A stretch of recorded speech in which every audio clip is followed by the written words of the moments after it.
is The Full Experience, powered by Cordkillers. I'm Brian Brushwood, joined by our producer and this week's co-host, Amos. How are you, Anthony Lemus? How are you? I'm good. Tom Merritt is on vacation in Japan. Now, that's the official story. If you ask me, he's hiding like a coward on the other side of the planet, hiding from season 1, episode 13 of the Outer Limits tourist attraction. I think, Amos, Tom was just too scared. He was too scared of the big googly-eyed papier-mâché-looking cartoon of a lungfish that was the monster of the week from this Outer Limits episode. Okay, so first of all, we chose this because we did want to do Twilight Zone. We thought Twilight Zone was, we had reasons to not do Twilight Zone. We're like, you know what, we need something in that genre. Well, so let's mainly because it was unexplored territory. And it does occur to me that I should remind, on the off chance that somebody's hearing us for the first time, we're testing a theory. Our theory is that you can get the full experience. When people are always talking about this show or that show, we're trying to find out if it's possible to watch the first, the highest rated, the lowest rated, and the last. And this in that order. In that order, right? And in this case, it's a bit different because we're dealing with an anthology series. So there's not really any kind of story continuity to expect. But we watched the first episode, which was the Galaxy Being. Mm-hmm. Then we watched the highest rated episode, Demon with the Glass Hand by Harlan Ellison, sci-fi extravaganza. And now we're on Tourist Attraction, which is season 1, episode 13, which bunch of almost a thing. To be honest, here it wasn't. How can I put it?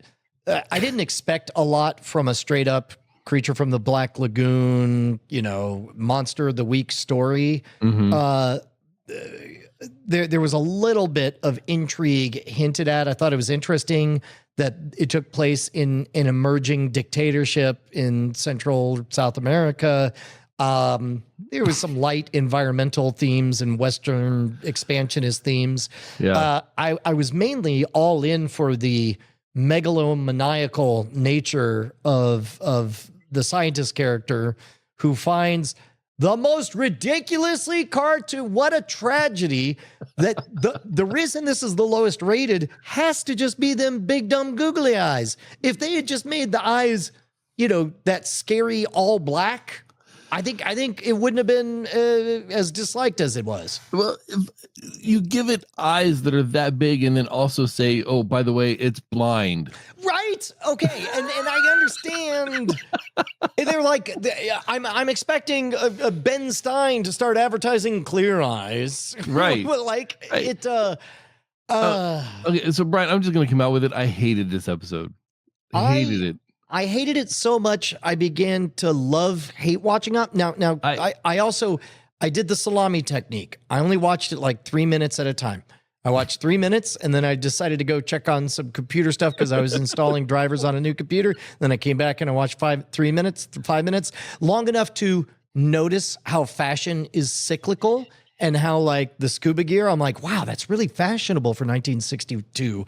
And I'm like, oh my God, and look at that radial pattern over here. Wow. Anyway, and then I'd leave and then come back. So I never got married to the episode all at once like you did.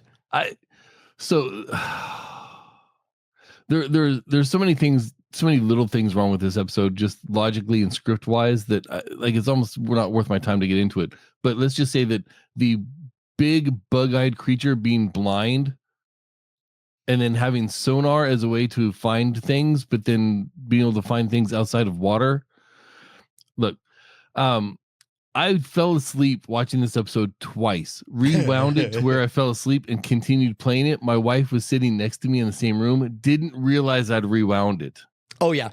This is, if you ever that's sort of a trope in movies is, the security guard just has kind of noise in the background that always seems to be the same slow walking creature while cut to slow, kind of underreacting, standing in place, not moving too much because this is where television production was in the early days post radio, right?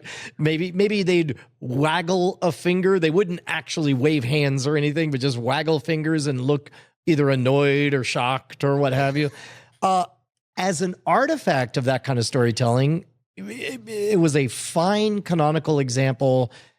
I kind of loved that the main guy was a piece of garbage, and maybe his character arc was like he judged other people harshly, but then he got his comeuppance and he froze, and there was a little bit of growth there, kind of, but I don't know. Seemed like everyone was a monster, especially the folks who made us watch this. Why did he turn the refrigerator up?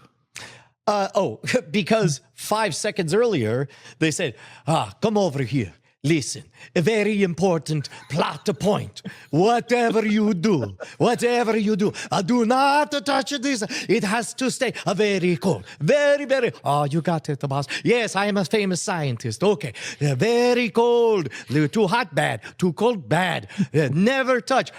2 seconds. 2 seconds later. Hey, how's it going? Let's play dominoes.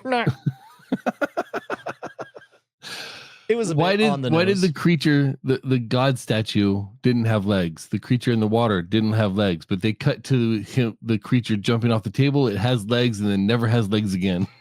I mean, you know the answer is because there's a man I do, in but there. it's like these are all the things. Like this wasn't just watch 22 minutes of show stretched out over 52 minutes. This was 5 minutes of show stretched out.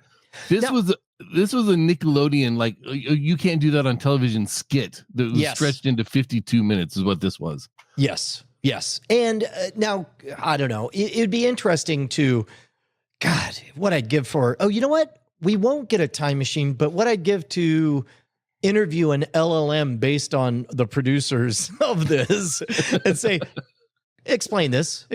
And I would imagine they would say some version of, well, really, we just wanted it to feel like a movie. These were the movies that were popular at the time. And yes, this is a low budget thing. By the way, nice little details I noticed. Hey, yachts, super yachts. Cut to a shot of a boat teetering to and fro in the water, and then cut to the people standing on the boat where there's a full bar just with glasses precariously set on the bar, just totally still. They put a living room set in there. It was insane. Yeah. Just the whole thing, even the wrestling match underwater was like, what is actually going on right now? And then suddenly one of them ends up victorious, and you're like, how? Yeah. Also, I love the fact that, those were some shorts that people were wearing. They panned down, and I'm like, oh, dang, is somebody wearing jockeys? What's going on? I would imagine. And again, it's cliche at this point, but quite literally, somebody in Hollywood at the time are like, what can we get away with? Show me some man cheesecake. I want them thighs. Show me them quadriceps. And I need a dame who wants her back rubbed. Yeah. It was definitely of its time and definitely not worth watching again. Now having said that, maybe there's a little Stockholm syndrome here. I kind of loved that we had a reason to visit that time. I felt like I got the authentic time travel experience on that. Because I'm including there's some like B-roll shots of a giant festival happening, and very clearly they just got a bunch of extras who didn't know how to dance, and they were like, "Make it look like you're dancing, go, go, go!" There's a men's line and a women's line, and the men's line there's like 3 of them that are just making a motion. Yeah, just abstract motion, just phoning it in. Everybody, their eyes are looking at other things happening offset. I mean, again, in that regard, kind of dug it. But do we have a recording? Do we have Tom's impression of this from the other side of the world, where he was cowering in fear of the blind lungfish monster? If we do, he was too scared to send it in. Oh no, I think he did. Let me see. Let me see. Dun, dun, dun. Welcome to the portion of the program where live, it's like Al Capone's vault. Will we find out whether or not? I guess maybe not. Maybe he didn't. Okay. So then that means If we find out that he did, I'll insert it. Oh wait, here we go. Nope, I got it right here. Here we go. I'll just play it. I'll play it right here. He sent to Dropbox. Oh. It does seem like. Well, gentlemen, I have not been wanting to begrudge watching these shows and commenting on them while I am also traveling with family, etc., until today. No, that's putting it too strongly, but this may well be one of the worst episodes of television I've ever seen. There were like a dozen storylines, none of them good. The love story made no sense. You never once were led to believe that she loved the Captain Billionaire guy. Mm-mm. But then at the end, she goes off with him. It really seemed like he was even pushing her on the scientist guy. The whole deal with the scientist freezing and then the guy freezing didn't make any sense. The monster never had any agency. I thought we were going to get a god or some kind of psychic power. The closest we got to that was when he sort of like communicated with the failed guard who drank the wine, but then that guy said he could have killed me, but he didn't. The whole storyline of like he is a god, but then it turned out he's just like kind of a big dolphin, an older coelacanth. I don't know. The science of it wasn't bad, but the plot was just all over the place. And then we had to throw in a Latin American dictator storyline and sort of a warning against repression. Man, yeah. Also, just a bunch of really dated stuff, like the Americans with their money and their bulldozers, the suntan oil, not suntan lotion, not sunscreen, conquistadors. Also, the fact that they named the dictator Juan Mercurio, like he's I don't know where to go with this one. I'm not even sure what the point of the story was. I guess the point of the story was like, don't be a dictator. Although very little in the story actually was related to that point. So also, I like that they bet a hat. Anyway, yeah. Man in a horrible fish suit, I thought was going to be the reason this was bad. It was actually not amongst my top 10 reasons why this episode was bad at the end. Also, the local people speaking to each other in English.